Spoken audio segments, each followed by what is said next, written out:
Winning is all mental. A few weeks ago, I was working out with an old friend and I hadn't seen him or done exercise with him in a while, so I was unsure of what he had in the tank for me. We played on the same high school volleyball team for 3 years, and for the most part, I saw him as a mentor. Not just on the court, but outside of it too, in the actual world. He was a very smart guy who developed a lot of confidence in his high school years, and he wasn't afraid to be vocal about his thoughts. The thing I want to focus on today is our mentality, because I think we're very similar in the way that we get after it. Whatever we set our minds to, it's just this relentless dog mentality that will chase after it, no matter what is thrown at us. Alright, so back to the workout. We did my plyometrics workout because I'm focusing on volleyball right now, and I'm trying to run a more specific regime with benefits to my sport. So we finished with some abs, and the last exercise we did was a plank, the dreaded plank. I remember the dialogue we had before. I asked him, "What's your best plank? Did you ever record your time?" He responded, "Nah, I never did, but I usually do 1 minute." So I said, "Alright, let's do 1 minute then." And he said, "Okay." But then I piped up with an interesting proposition. I said, "Actually, how about we go to failure?" And he was like, "Damn, alright, let's do it." So we got in position and got started. And in the beginning, it was all fun and games. It was all lighthearted.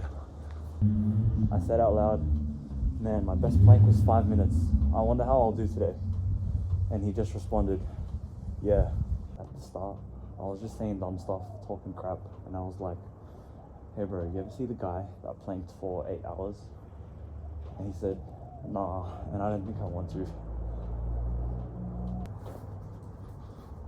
Silence. For the next 5 minutes, just silence. No nonsense.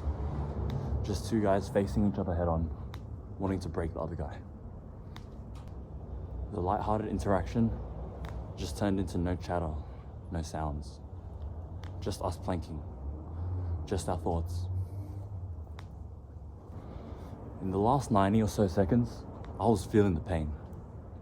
I had no idea how his physical or mental state was, because he was doing a damn good job at keeping his poker face. I felt this insane tension between us.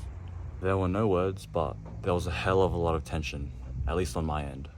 I was trying to glare at this guy, but no eye contact from him. I was searching for any sign of weakness from him. And I promise you, I was telling myself, I'm not gonna quit, but it hurts so much. Should I just... And he drops. Keep in mind, everything I was just thinking went on in a matter of milliseconds. Now, the reason I was thinking things like these, I've learned through my own experiences, is that the mind will go through some crazy cycles of thought when placed under severe stress. I like to call it a threatened state. And the reason why your mind does this, it's not because it wants you to lose at the given task or the competition. It's a protective measure, or a survival mechanism, if you will. So I was basically making the most animalistic, excruciating sounds imaginable, but he was silent. However, I wasn't about to let him beat me. This is one of the things I genuinely respect about myself. It's that I won't stop trying. I believe my baseline for mental strength is still pretty poor, according to the standards that I've developed for myself over the years. However, it was enough to beat him this time around. If you're watching this, bro, you have my respect. But you better come prepared next time, because I'm going to be ready to die on that concrete slab to beat you. And by the way, I think I'm allergic to grass, so I'll find out in the next few minutes whether I'm going to be punished for doing all these exercises on the grass. Thanks for your time listening and watching today. Let this be also a reminder for you to get out if you're being a lazy bum. Go on a walk, do some push-ups, you know the drill. Stay hydrated.